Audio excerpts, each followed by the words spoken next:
Vers 1750, tout a commencé avec un clan venu de Mésopotamie et de Syrie, implanté pour une part en Canaan, la future Palestine, et pour une autre en Égypte, où il était plus facile de trouver subsistance.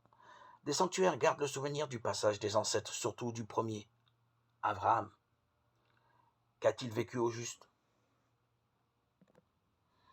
Au fil du temps, et avec la foi de ses descendants, son histoire est devenue peu à peu celle que l'on trouve dans la Genèse.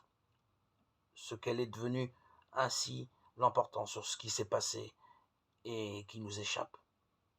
Cela ne la minimise en rien. La méditation des siècles a fait de cet ancêtre une figure extraordinaire de croyant. Vérité spirituelle plus importante que la connaissance des détails réels de la vie de cet homme. On voit en lui quelqu'un marqué par l'espérance d'une terre et d'une descendance à travers lesquelles rejaillit sur tous la bénédiction de Dieu.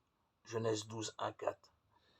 Il est resté dans la mémoire de cette descendance comme un modèle de fidélité à travers les épreuves.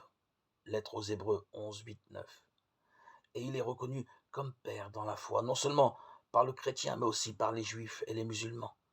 Son espérance devait trouver un jour son accomplissement dans la personne de Jésus. Jean 8, 56.